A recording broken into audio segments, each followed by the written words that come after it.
Welcome back to another episode of Titans of Food Service. I'm your host, Nick Portillo. Today, I'm sitting down with Luke Fryer, the founder and CEO of Harri. If you've ever tried to staff a Friday rush or keep a restaurant team engaged during peak season, you know the headaches. Applicants ghosting, shifts getting swapped at the last minute, managers buried in spreadsheets.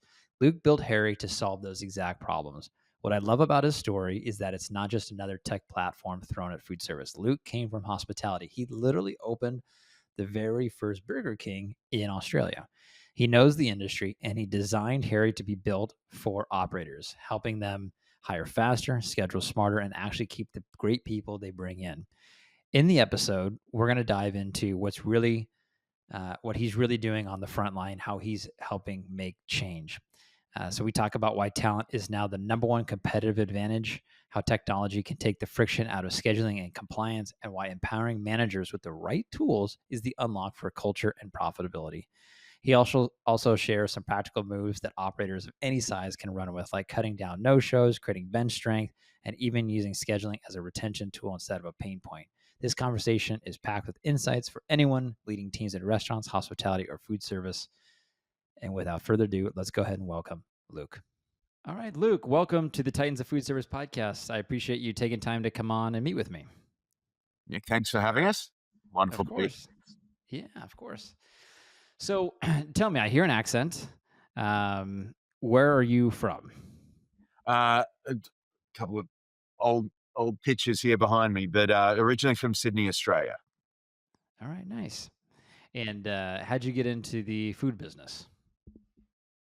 I opened my first restaurant, which actually was the first Burger King direct Burger King branded franchise in Australia in 1999, and uh, had I was 21 years old, and it's a much longer story, but the short version of the story is I applied for a job as the CEO of Burger King Asia Pacific.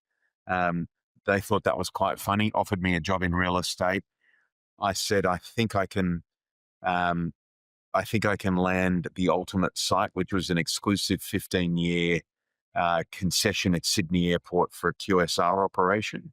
And I ended up being able to secure that site. And I said, I'll do that if I can be the franchisee. And they kind of looked at me strangely and said, okay, well, you can be the franchisee. And opened that business in May of 1999. Yeah, that's where the story began. How did you? So you were 21 years old. How did you have so much ambition at that time? I mean, to go for that. Uh, I'm not sure if it was. It felt like the right. It felt like a good opportunity at the time, and it was either that or go into stockbroking. I had a very clear decision to make. One day in October, I guess it was October 1998, um, and I, you know, I'd had my own businesses through high school. I'd had a car washing business and whatnot, and I think the entrepreneurial calling was much stronger. So I don't know if that's ambition or just it felt like a good idea at the time. Sure, sure. And so you opened up the very first Burger King in Australia. How had you ever heard of Burger King? Well, so funny enough, Burger King did operate in Australia and still does operate in Australia, but under a brand known as Hungry Jack's. Again, longer story. Sure. But Burger King had decided to directly enter the country and establish our own franchisee network, and I was the first one of those franchisees. So, and I'd been to the US, done the obligatory kind of Disneyland trips and all the things you do. So, new Burger King, both in both its forms. And how long were you there for?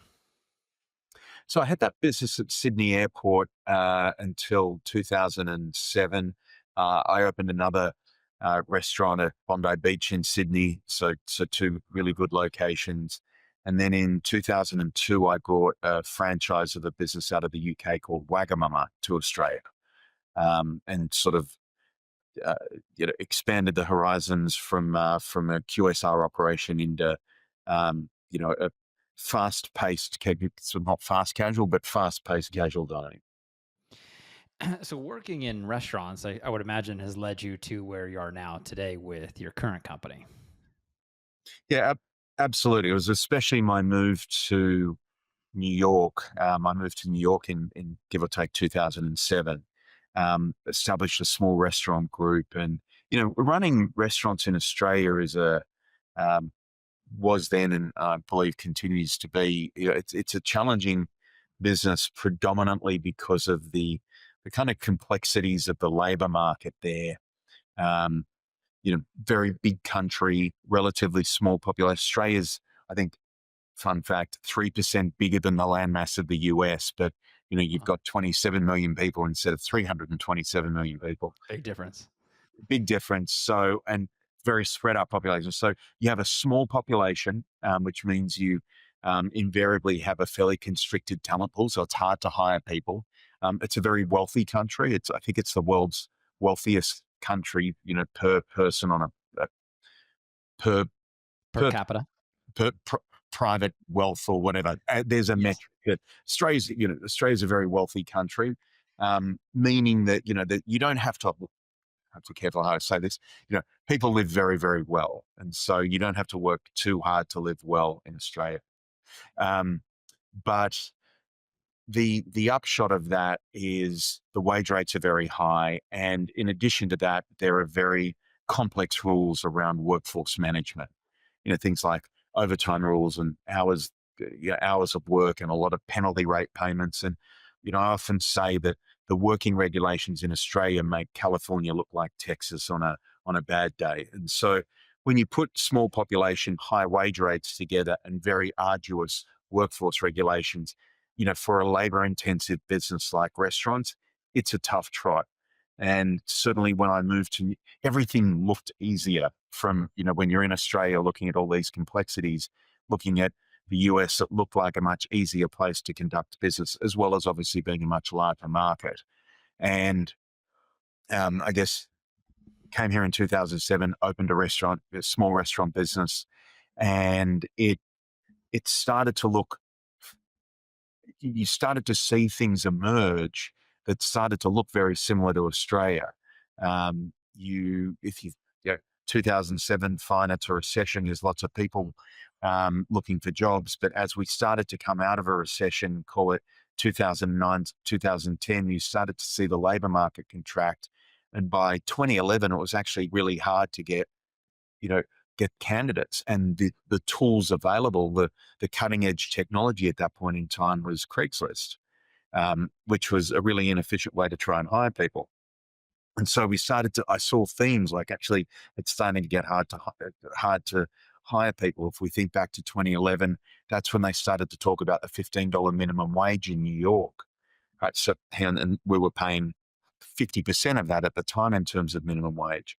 And I think by 2013, some of the more arduous regulations had kicked in, and so kind of collectively, you started to see these themes starting to emerge quite quickly that I thought I'd left behind in Australia. And um, there was certainly, Harry started as a hiring platform, and we started predominantly to solve initially that hiring issue, and then we evolved to much more than that later on. Interesting. Yeah, here in California, we just moved to 20 bucks an hour, for fast food. And which, yeah, it may just be fast food, but then it puts pressure on other industries, other retail outlets, other restaurant types, because then, people are like, hey, I can go work at, let's say Burger King for 20 bucks an hour. Why would I work here at XYZ for $17 an hour? That doesn't make sense. Yep. It lifts the floor and it compresses the verticals. You get that compression. We've seen that in California between the hourly and managerial positions. That was where it was most acutely felt. Because if the manager was at $21 and now the crew members at $20, that actually created the most complexity. And then that adjacent industry issue that you speak about, that also was because what happened in California was the most acute and industry biased shift in a minimum wage rate the country has ever seen. You'd never seen a jump from call it 16 to 20, just in terms of that percentage increase in such a short period of time, focused only on one industry. absolutely unprecedented. And of course, now they're talking about $30 minimum wage in New York. Are they really? Wow. Yeah, that is on the docket of one of the mayoral candidates. So we'll see how that goes. Yeah, wow, that's a big number. So you started your company on the hiring side. So tell me, how does that work? How do you work with restaurants, QSR to bring in new talent? I mean, um, we started on the hiring side. Look, it was the real story on it was I moved here. I was 30 and I was single, and I was helping a friend of mine, if you will, uh, you know, work dating, interact with dating sites. And if you think of Match.com, right, Mhm. what happens on Match.com? You've got supply and demand, without getting into the conversation of in the New York City world of dating, who's supplying who's demand. But you've got a marketplace, right? And they Sure. bring people into that marketplace, and instead of it being a classifieds ad where you put something in a newspaper, it's you build a vibrant profile, you input information about yourself, and in the background, there's an intelligent match between you and someone else. That's the whole basis of it. And back in I guess 2010 when I started to think about all this, it seemed very obvious that you could change boy meets girl to candidate meets employer and create a much more vibrant experience. And that's what we originally Mm. launched Harry with. It was sort of how do we create an alternative to Craigslist, and that was very successful very quickly. So I think the first thing is, how do you present like this is a frontline business. Generally, we're customer facing people, whether we own the business. Most of our positions are customer facing. How do you allow people to present themselves, present their personality much more than you could on a monodimensional CV, right? And likewise, how do we let our employees put their best foot forward from a branding perspective and create that kind of vibrant marketplace? So that's where we started. Today, we've been able to bring a lot of kind of AI, a lot of rich media, and a lot of different technology to that, call it matching process. It's also pretty big. Like there's 30 million people have come to Harry and built profiles, and we're very much Wow. secretly somewhat. We don't talk about this too much because we're mainly a software company, but that network we built is 30 million people strong, and it's quite a powerful connection. There's about 3.8 million connections a month made between candidates and businesses on our platform. Wow, that's huge. Yeah, So so someone goes on, sets up a profile, kind of like a Match.com, like you were saying, where essentially they, probably do a photo of some sort, maybe a little bit about their personality and what makes them unique. And then the restaurant has access to these profiles. Do they I would imagine they have some sort of subscription to your platform, correct. Yeah. and then they get access to a database of qualified candidates. I would imagine you probably filter it out from different things that they're looking for. Is that kind of how it works? Yeah, I mean, look, the beauty of your program is the focused on food service. So that I can go into just a little bit of detail here. Yeah. One of the things we do is we look at someone's experience, where they've worked, and we actually have broken the restaurant industry down into 16 different categories. Not very sexy. We call it HEX, the Hospitality Establishment Classification Standard. But the reason we did that is that we needed to really define the difference between QSR and fast casual and fine casual and casual dining, and what does family casual dining versus neighborhood versus upscale casual versus fine dining.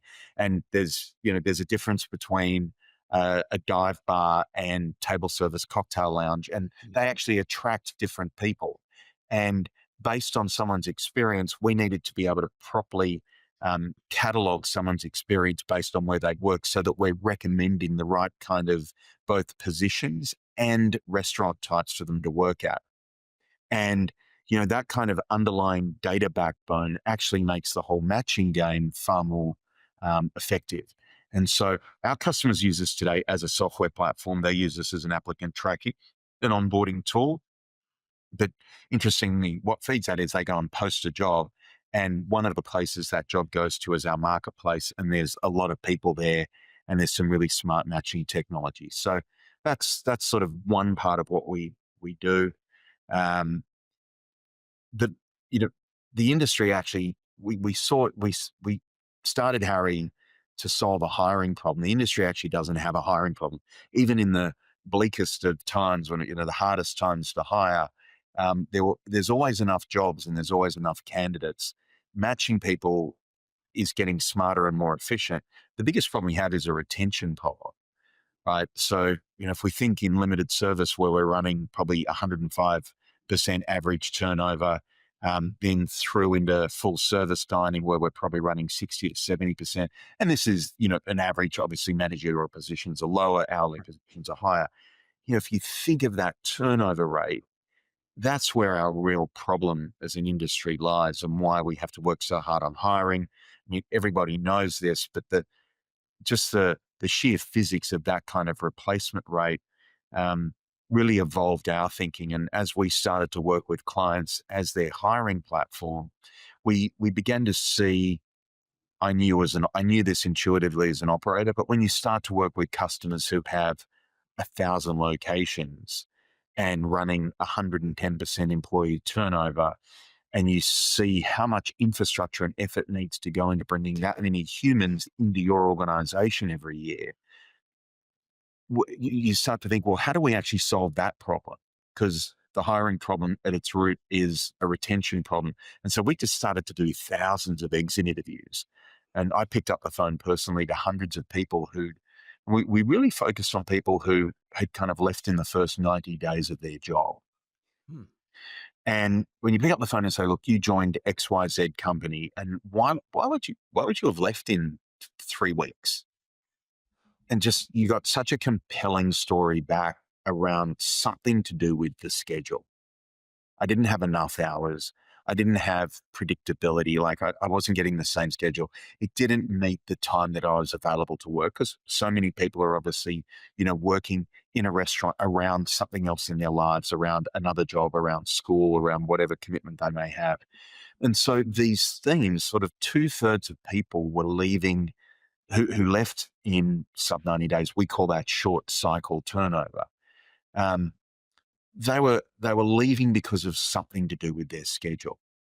So what Mhm. started as a hiring problem and very quickly became clear as a retention problem actually became a schedule problem. And if you could figure out a way to stabilize the scheduling issue by making it easier and more flexible for employees to get the hours they wanted, but in a way that works for businesses. And businesses have really serious cost and coverage and compliance needs that they've got to balance. Especially a place like New York City or where you are in California, where I mean, that is a real juggling act to get that right. And invariably, the kind of legacy approach of a lot of tech, you have to use technology at some point, certainly at scale. Um, i- Legacy technology just hadn't got that balancing act right. And we saw that as a big opportunity. So come around 2018, 2019, we went absolutely heads down on going from, helping clients hire to helping them manage their teams. You can call that it's the discipline of workforce management. That's really how we manage our teams on a intra-daily and intra-weekly basis. Very I like what you did where you picked up the phone and you called people and got their stories. And, what started as a hiring tool in one way, it transformed into a retention tool as well. So tell me a little bit more about how you are drilling down and really helping, these operators with retention. So the so I think it really it starts with understanding, and then it varies client by client. What is causing turnover? So it actually starts with, yes, getting scheduling right helps a lot. Like equitably distributing shifts, giving people making it easy to give employees a predictable schedule. Um, Ensuring that employees have easy access to flexibility, meaning, I can pick up a shift or I can drop a shift within reason and within rules. And I have that flex. Again, I'm working a shift role because inherently I'm looking for flexibility. So give that to me, make it easy for me to access that. So I think the first thing is we're addressing that key point of friction around schedules by just delivering smarter tools for both the employee and the business. Um, Mm. Part of that, by the way, is all of that has to be built on a foundation of better understanding what's going to happen, because your schedule ultimately needs to provision employees relative to your expected flow of customers. I mean, that's just how our world works. Um, Unless you're lucky enough to be one of those fully automated businesses that has, one employee and a whole bunch of machines. I don't think that it's too many of those. But No. so, and so actually grounding customers with a fantastic demand forecast is actually the first thing you got to do. You've got to get really, really sophisticated in understanding what the anticipated flow of customers is, not on a weekly basis, not even on a daily basis, but down to a really an hourly level, because we deploy people on an hourly, and even break that down further. Coherently, you can do this down to a 15-minute level. And when you get into the science of demand forecasting and all the firepower that AI can bring to that today, without giving people an aneurysm, because at the end of the day, what those machines do in the background, AI loves that kind of stuff, right? So the foundation of a great schedule has to be established by understanding what's going to happen in the business. So I think that's kind of bucket number one, is that great scheduling. But the second thing is, and if you think about the constituency that works predominantly in restaurants, I think 65% of our workforce is age, 18 to 30. That demographic, I'm just a year or two after 30 myself, so I really understand this demographic very clearly. Um, they, if you ask them how they're feeling, they will tell you. Really, like, groundbreaking technology required, especially if the mechanism you're using to ask that question is a native tool like SNS, right? Or if it's a Mhm. digital tool. And today, understanding the voice of your employee, their mindset, how they're thinking, how they're feeling, it is easier than ever before. And if you are rigorous and heartfelt in your approach, because like the best operators really care, because they know that a you know a, a, a genuine approach to understanding what is making employees happy or not happy at work, like, drives so many fantastic outcomes for their businesses. All the best operators have this as a key operational priority. It's just really hard to execute at any kind of scale, and scale meaning how many employees can you connect with. And so the second thing we do is help customers understand that voice of their employee, and actually turn that into data that can be used to quite accurately predict if an employee is looking to, potentially leave, or, you know, if performance is declining, whatever the case may be. So capturing and understanding employee voice and using that to predict the health of the business by really intercepting turnover, that's kind of like key bucket number two. It's a big deal for retention. Yeah, no kidding. So you mentioned, data and AI, and in the food service world, there's so much conversation. I mean, probably in any industry or in every industry, there's that talk around AI and how it can help. Will it replace human interaction? How can it help, us make decisions? All these different things. How are you using AI within your business to help these food service operators on their on the operations side and their employee retention side? How are you using that? I think, look, I learned very early in my career this kind of simple rule that a product is what you get, service is how it's delivered to you, but hospitality is how it makes you feel. And it doesn't matter which segment of our industry you're in, whether it's Burger King or, I don't know, a one of, or a fine dining restaurant.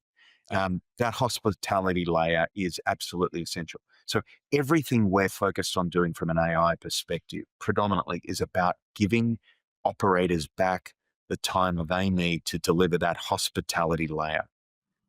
And that's two things: more time to interact with guests, more time to um, build the soft skills of employees. That time those skills that can only really be delivered from a great manager to an employee. So we're very focused on the manager persona. We're very focused on eliminating the things they do that a machine can do better, faster, easier today, getting rid of the grind work. So that's how do you schedule faster and more efficiently? How do you more efficiently run operations on an intra-daily basis by predicting things that need to be done, letting them know what they need to do before they've even thought that they know to do it, that they need to know to do it. Um, and that is, if you think through these workflows, it's what's happening with my sales, what's happening with my labor, what's happening with my compliance issues, what are my customers saying, how do I need to react? All of those things using AI to anticipate, predict, and prompt, but not execute an action. Yeah. Yeah, I met this guy many years ago, and he started a business in the dental and in dentistry. And essentially said, "I create this platform that I help dentists run a business because dentists are great at what they do, but they don't necessarily know the framework of running a business." Which I thought was I never even thought about that. Like, yeah, this person is super skilled at what they do, working on people's teeth. In the food service world, I've come to find especially there's a lot of culinary people that start, maybe they're a chef and they start a restaurant. Um, and they don't necessarily know how to run a business, but they're very good. They're an artist. They're good at what they do. So essentially, you're kind of providing a framework to these individuals and to these businesses that says, "Hey, I'm going to help you. You're going to create great products, but we're going to help you with the service and the hospitality side of the business to help you thrive and grow." I think the I think the key promise there is we're going to help eliminate the things that distract you from doing the things that add the greatest value to your business. And again, very focused on the manager persona, because when the manager is at what I call the pivot point, there's that kind of magical place that you have in any restaurant where you can see what's going on in the kitchen and what's going on front of house. And if you're in control and you're properly staffed and your staff know what's expected of them, and you have a good sense of what the flow of customers are going to look like, and all these things have gone well, then as a manager, you can stand at that pivot point and be in control and control quality and interact with guests and help staff. And that's when it's humming. That's when guests are having a great experience, and that's when employees enjoy their job.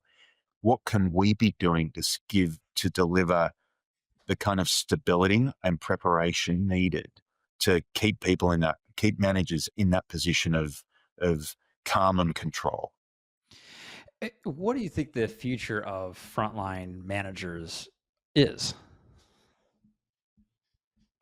I mean, there's a view of the world where um, all the people get replaced with humanoids, and the humanoids are just I mean, th- that that will come in some way at some point over the next 5 years. We will see certain roles that are better done not by a fixed position robot, but by a humanoid.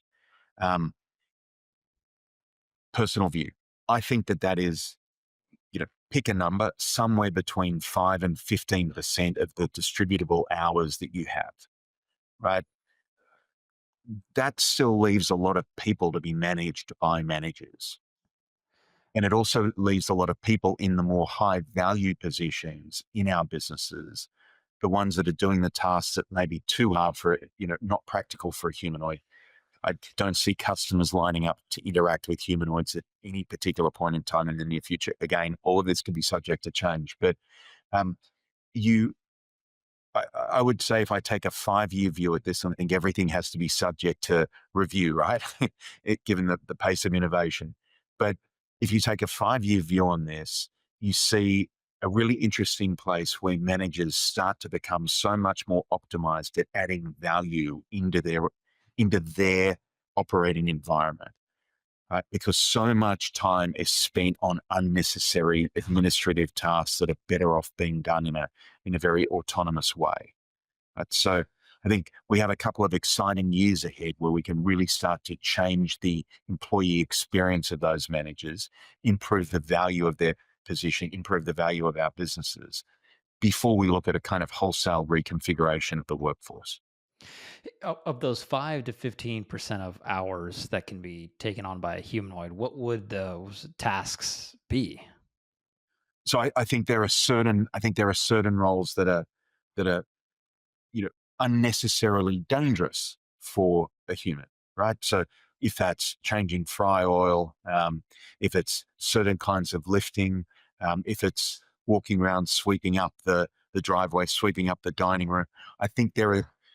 Look, I'm not going to profess to be a humanoid expert. I apparently I can spend $5,900 on a humanoid and have that person that there we go. Have a humanoid come to my apartment and constantly clean, and all I've got to do is charge the battery every 2 hours. So I, I'm sure that will make its way into that kind of labor replacement, the very arduous, repetitive, non-fulfilling tasks. I'm sure that those um, can and will be addressed over the next 5 years. Mhm. Does that allow us to plate a dish that someone's going to pay $45 for in a upscale fine dining restaurant? I don't think that is an easy thing to replace. I don't think that applies to service at a table. I don't know if that applies to. I don't think that applies to service at a bar. Um, and I think you'll continue to see humans respond negatively to machines replacing the hospitality layer. Yeah, I can totally see that. I'm for me in the food service side, I'm on the sales side, so I sell to restaurants. I sell my clients' products and whatnot. And it's funny. I joke with friends who are in other industries that in a way what I do is a little antiquated, maybe because there's so much of that human touch that still exists. But there is a lot that I see in my team or myself in my day to day where I'm like, if I could offload these tasks in an automated way, it would free me up to do more deep work, to do, really push towards the things that can help move my business or my day forward. And that's, I've never thought of that in that perspective of someone, because I remember growing up as a kid where parents, we went to Brookstone and we bought this thing called a Roomba, and you turn it on and it goes around the house and it vacuums. And it wasn't a perfect thing, but what an idea if you had that in current day, at a restaurant cleaning or sweeping or whatever it may be, or changing fry oil. I mean, the irony there is that on Sunday morning, I was, doing my very cathartic vacuuming session with my Dyson and actually cleaning the Roomba that had been sitting there for 2 years and hasn't moved because Yeah. that's probably a me thing. Totally. So looking into the future, what do you hope to achieve with Harry that you've not yet achieved? Crossing the chasm from being an employee management platform to a performance driving platform, as in revenue performance. And we'll cross that chasm uh, in the next 6 months. We will go from a place where we help hire employees, help schedule and deploy them to actually align their intra-daily performance with the top line of the restaurant. Not in a kind of whimsical HR, and I don't mean that as there's not a direct connection between the performance of HR and the performance of a restaurant, but Sure. not in an HR kind of way, in a direct operational way. Here's this, here's this thing whatever this thing, here's this thing that we are going to do this day, this week. Here's a goal, and we're going to track to that goal, and we're going to hit that goal, and that goal is going to be great for the business, and it's going to be great for the employees. It's a very interconnected and evolved sense of employee engagement that's directly tied to bottom line performance of the restaurant. And how do you kind of democratize that technology across this very large workforce? These things happen organically today, right? There are contests. Like, I remember here was my Burger King. There was a heat shoot on the pass in front of the heat shoot. I used to stick a piece of paper and put some sticky tape on it. I put 6 columns on it, and there was a pen. And every time one of the cashiers upgraded a customer, they'd go and score it. And whoever sold the most upgrades in any given shift, would get, back then, $20. That was a lot of money. But every time I ran that, you couldn't run it every day, but every time I ran that competition, my sales would be 10, 12% higher in the shift.